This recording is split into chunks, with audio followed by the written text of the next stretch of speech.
Alors il dit comme ça le Rav. C'est bien mis, ouais. Hop, voilà. Vitem nikim Hashem Israël. Écrit dans le verset, on doit être propre aux yeux d'Hachem, aux yeux d'Israël. Rabotei Uzram Livracha Lamdu Mikan. Chachamim, ils ont appris de là. Shetzarich Adam le'archik et atzmo mi'achashad. L'homme doit tout faire pour s'éloigner du chashad. C'est quoi du chashad? De tout soupçon. Tu veux pas dire, mais moi les gens ils savent, comme on a dit, les gens ils savent que moi je suis honnête, les gens ils savent que moi je fais pas d'embrouille, les gens ils savent que. Non. Non. Tu dois t'éloigner de tout soupçon. Donc tu fais en sorte qu'on te juge bien. C'est pas seulement nous, on a l'obligation de bien juger les autres. On doit faire en sorte aussi que les gens nous jugent bien. On n'a pas le droit de se mettre dans une situation où on pourrait nous soupçonner d'eux. C'est bizarre, je l'ai vu, il est parti manger avec une femme le soir, je l'ai vu à Tel Aviv. Et je la connais pas, c'est pas sa femme. Tu comprends ce que ça veut dire? Et en fait, c'est qui? C'est sa cousine d'Amérique qu'il n'avait pas vue depuis 20 ans et que personne ne connaît. Aval. Mais dans le groupe, tu vois, heureux que ma cousine soit arrivée. Tac, et voilà, et quand tu vois, c'est que c'est sa cousine. On la connaît, celle-là. Hein. On la connaît, la cousine. Elle a bon dos, hein, la secrétaire. En tout cas, d'accord? Il faut s'éloigner de tout rachat. Comme on a expliqué, quelqu'un qui est responsable communautaire, et donc il va gérer beaucoup, par exemple, d'argent, eh bien pareil. Non, mais tout le monde fait confiance, tout le monde me truc, tout le monde me kiffe, tout le monde. Jusqu'au dernier centime, tu dois montrer où c'est parti. Jusqu'au dernier centime, tu dois montrer où c'est allé. Tu vas faire très attention à donner chacun son. Comment on appelle ça? Chacun, voilà, chacun son reçu, chacun son truc. Ah, mais il m'a pas donné, ah, il m'a pas fait, peut-être qu'il a pas compté, peut-être qu'il a mis dans la poche, peut-être qu'il s'est trompé, peut-être que machin, peut-être que. Comment il disait sur Moshe Rabbeinu? Quand ils ont commencé à donner pour le Mishkan, quand Moshe Rabbeinu, ils ont commencé à construire pour le Mishkan dans le désert, le Midrash il dit que les gens ils parlaient. Qu'est-ce qu'il disait? Un il disait à son copain, tu trouves pas que Moshe il a le cou un petit peu plus gras que d'habitude? Comme ça le Midrash il dit. Et l'autre il répondait, bah oui, c'est normal. Dit, bah. Politique, dans les religieux ils sont là pourquoi dans le gouvernement? Pour sucer le pognon. L'isrot, c'est la vérité. C'est vrai, c'est connu. Kedetna al-masret shkalim. En atorem nichnas lo bepargot chafot velo bemin'al velo besandal. Shma ya'ani veyomru me'avon al-lishka ani. Veshma ya'ashir veyomru mitrumat al-lishka ya'ashir. Quelqu'un qui rentrait là-bas dans le Beth Amikdash, fallait pas qu'il rentre avec ses chaussures ni avec ses sandales. De peur qu'il a méprisé l'endroit. Et donc à cause de ça, il est devenu pauvre. Ou bien il va devenir riche, entre guillemets, et il va dire il a volé de la trouma du lishka. Donc tu vois que lorsque tu fais quelque chose, il faut que tu vois dans les deux sens. Il faut que tu vois dans tous les... Il faut que tu calcules, il faut que tu réfléchisses. Ne fais pas une chose, tu diras, mais de toute façon les gens ils parlent de toute façon. Fais attention. En tout cas, c'est vrai que les gens, de toute façon, que tu veuilles ou pas, les gens ils parlent. On connaît ça. Quand tu es en bonne santé, ils parlent. Quand tu es fatigué, ils parlent. Quand tu as de l'argent, ils parlent. Quand tu n'as pas d'argent, ils parlent. Ils parlent tout le temps, les gens. Les gens, ils parleront. Mais toi, fais en sorte qu'ils parlent le moins. Tu as compris ce que ça veut dire? Fais en sorte que les gens, ils parlent le moins. Les gens, ils parlent. Tu connais les gens qui parlent? Dans tous les cas, ils parleront. Mais toi, tu vas faire en sorte qu'ils parlent le moins. Adam, c'est la 7 yédé à Briot, Kederesh, c'est la 7 yédé à Makom. Et sache une chose, parce que très souvent, on se dit, bon, Dieu, il sait. Comment on dit tout ça? Ouais? Dieu, il sait ce que je fais. Dieu, il sait ce que j'ai fait. Dieu, il dit ce que. Nachon? C'est l'on nachon. Ça suffit pas. Vous vous rappelez ce qu'il dit dans le Chem Kadosh? Liot tahor venaki. Tahor venaki. Tahor klapé Shmaya, naki klapé Adam. Il faut qu'on soit pur vis-à-vis de Dieu et propre vis-à-vis des hommes. Tu n'as pas le droit de te dire, mais Dieu, il sait de toute façon le fin fond de mon cœur, Dieu, il sait que j'ai rien fait. Haine d'avoir casé. Tu dois être propre et faire en sorte que même aux yeux des gens, tu sois propre et tu restes propre. Minatora, minaveim, minaktuvim. Minatora, chez les d'où on sait qu'on doit être propre vis-à-vis des hommes, vis-à-vis de Dieu. Vitem nikim Hashem Israël, le passage qu'on a mentionné maintenant, on doit être propre aux yeux de Dieu et aux yeux d'Israël. Ou minanevim, dans les prophètes, il y a écrit El Elohim Hashem, ou Yodea ve Israël ou Yada. On voit que Dieu il sait, et même Israël il sait. Minaktuvim, ou Matzachem Israël to ben Elohim, ve Adam. Et tu as trouvé grâce aux yeux de Dieu et aux yeux des hommes. Donc tu dois faire attention. Ou Keotse Bezem Hashem Rabotenu Zal.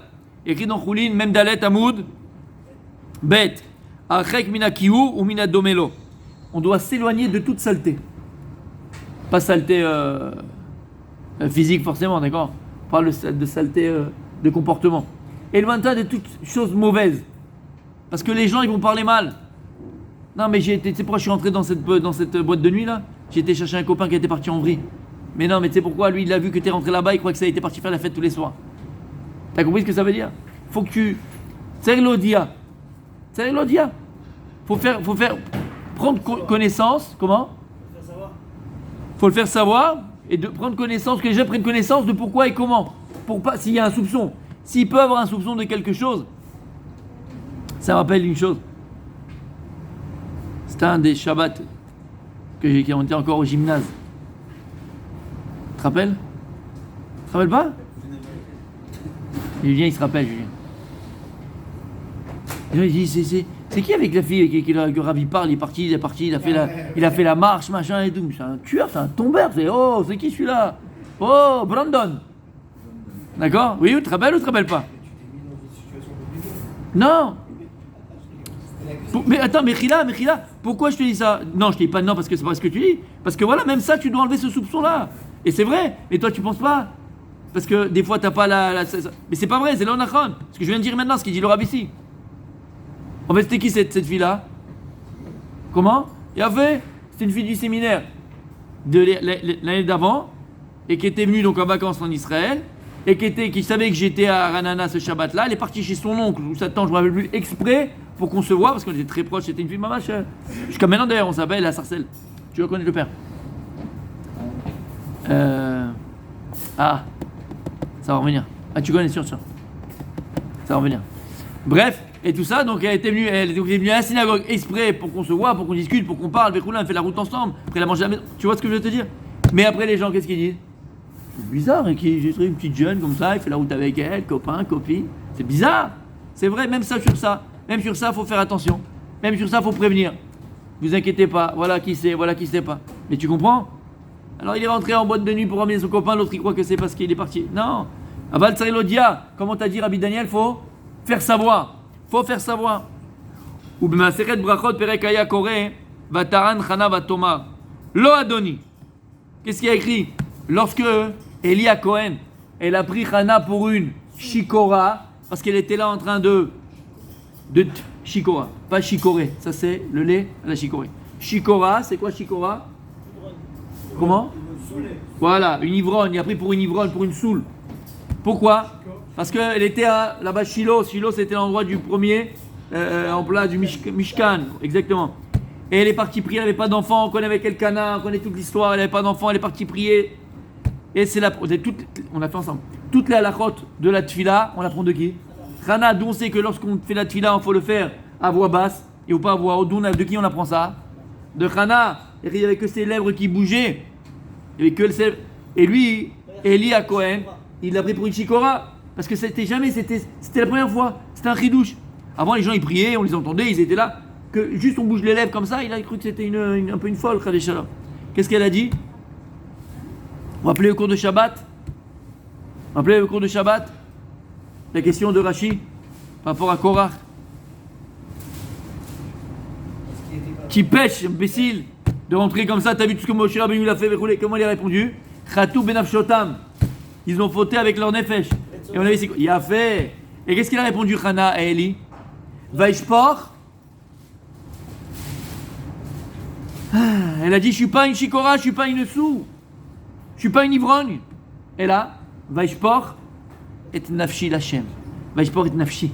J'ai déversé mon âme. Mais c'est quoi? Pourquoi elle a dit nafshi? Kol retsoni, c'est d'avoir un ben, d'avoir un fils, d'avoir un enfant. Voilà ce que j'étais en train de faire maintenant. Vaishpor et nafshi, elle a dit. Parce que c'est quoi nefesh? C'est le ratson. Et donc lorsqu'il l'a pris pour une shikora, il aurait pu dire de toute façon, moi je sais que Dieu il sait aussi que je suis pas une shikora. Dieu il sait que je suis pas une ivrogne. Et donc Dieu il sait que je lui prie. Il peut penser ce qu'il veut. Qu'est-ce qu'elle a dit? Lo Adoni. Non, tu te trompes. Et elle a fait savoir que je suis pas une shikora. Tu dois être propre. Tu dois te réhabiliter devant aux yeux des gens si les gens ils te pensent pour quelqu'un que tu n'es pas. Tu dois te réhabiliter aux yeux des gens. Amarula Beitemarabi aussi Bachayena Amrale Lo Adonata Bidvar Bedavarazé. Parce que dans ce sens-là, il faut montrer. Et dans l'autre sens, quand tu fais du chesed machin, il ne faut pas montrer. Bien fait. C'est compliqué parce que ça aussi, ça détermine ta personne.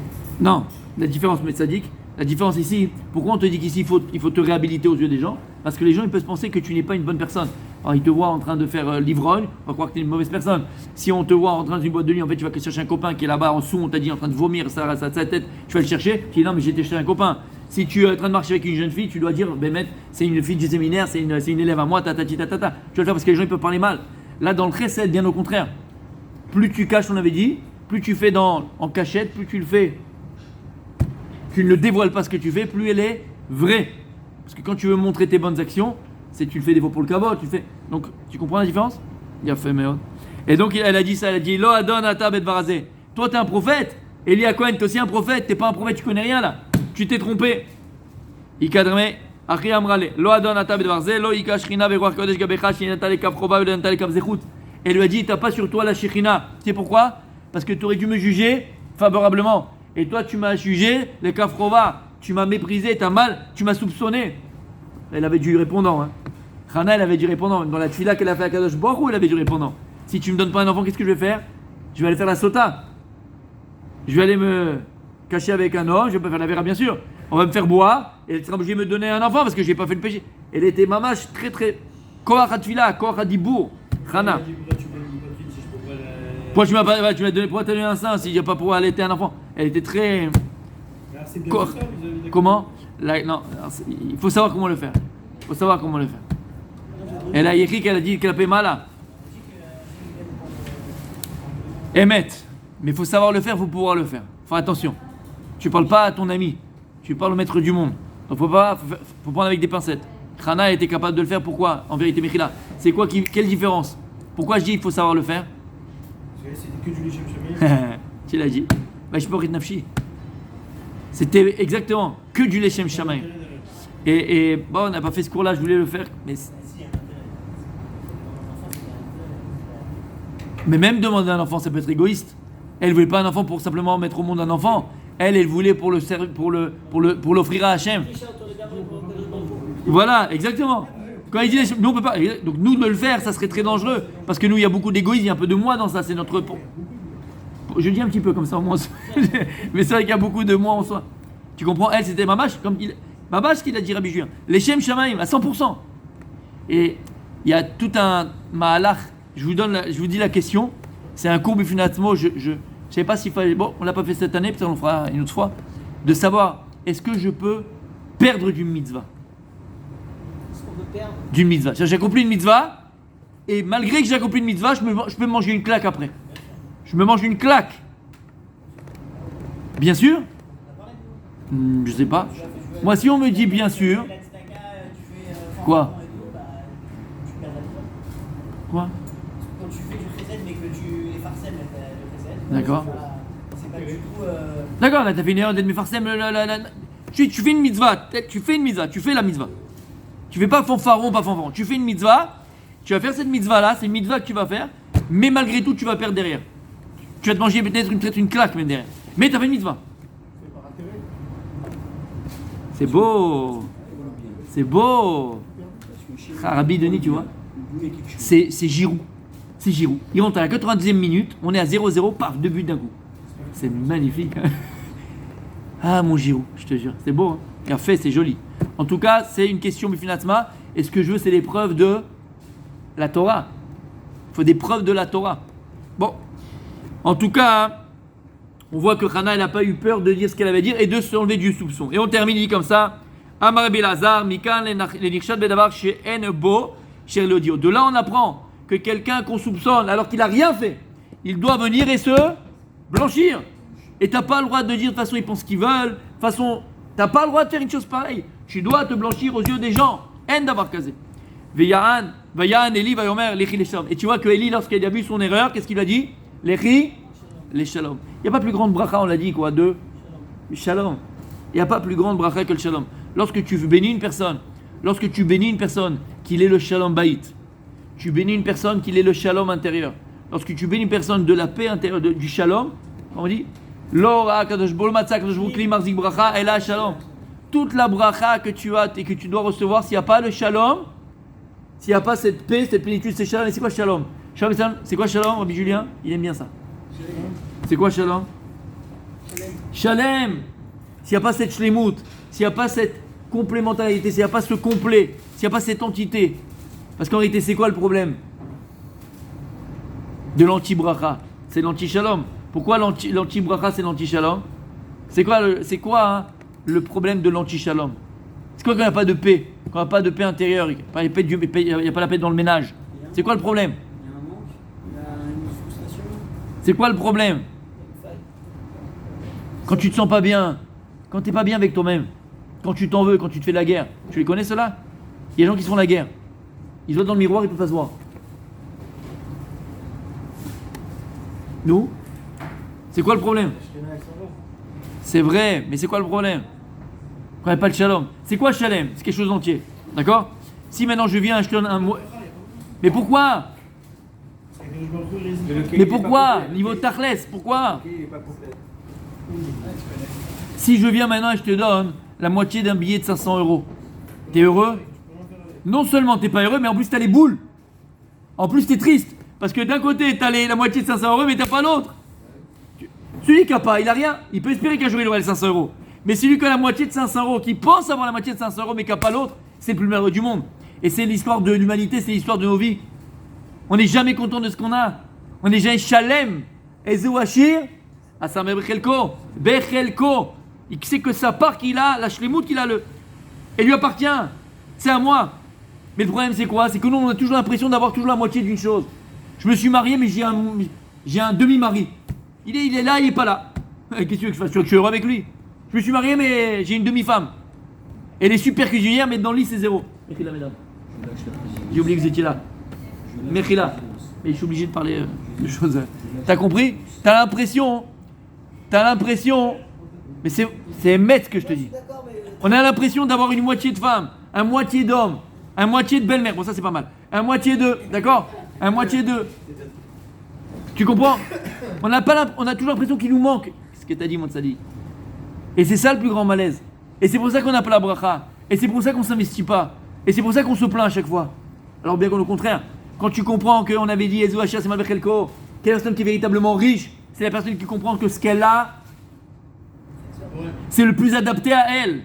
Et c'est comme ça que tu peux te transcender. C'est quoi te transcender? Évoluer et grandir, avoir beaucoup plus que ce que tu n'avais. Tu comprends pourquoi? Parce que tu fixes ton conscience, ton esprit sur ce que tu as. Alors tu vas le développer. Alors tu vas le réaliser. Alors tu vas le faire grandir. Tu vas le faire fructifier. Mais lorsque tu penses que tu as toujours la moitié d'un billet de 500 €, tu es toujours dans la tristesse. Tu sais pas. C'est ce qu'on appelle, comment on dit en français? C'est quand la personne, elle sait pas quoi faire dans la vie. Il y a fait, c'est vrai, mais il y a un autre mot. Des fois tu dis, je suis déchiré. D'un côté, je veux faire ça, mais d'un côté, je suis déchiré. Mais c'est ça le problème. C'est qu'on est. Comment? Il y a fait, mais ouais. Je suis déchiré. Et c'est quoi quand tu déchires quelque chose, tu le coupes en deux? C'est l'antithèse de la shlemut et du shalom. Et c'est ce qu'il dit ici. Amar Rabbi Elazar mikan hachoshed et chavero bedavar she'en bo tzarich lefaiso velo od ela tzarich lebarecho shenemar ve'elokei Israël iten et shelater. C'est pour ça que même toi maintenant, lorsque tu as soupçonné quelqu'un de quelque chose et que en fait tu t'es rendu compte que la chose pour laquelle tu l'as soupçonné, c'est pas vrai, alors tzarich lebarecho, tu dois le bénir. Tu dois lui demander pardon. Élie, il a reconnu sa faute. Lorsqu'il a vu qu'il s'est trompé avec Hana, il a dit Lechi le Shalom. Il a fait la plus grande bracha. Que tu connaisses que la plénitude dans tous les domaines de ta vie, dans ton couple, avec toi-même, avec tes enfants, que tu as toujours. Parce que si tu as la shlemut, tu auras la bracha et tu seras toujours heureux. Donc de là, on apprend, mes amis, faire attention à être blanc et se blanchir aux yeux des hommes. On n'a pas le droit de se dire, de toute façon, Dieu, il sait mon cœur, Dieu, il connaît que j'ai été super, Dieu, il sait que mes intentions. Non. Ne laisse pas les autres pouvoir interpréter ton comportement, tes pensées, tes idées, tes paroles de manière négative et te soupçonner de mauvaises intentions. Tu dois toujours te blanchir aux yeux de Dieu et aussi aux yeux des hommes. Je risque de le vivre, les autres.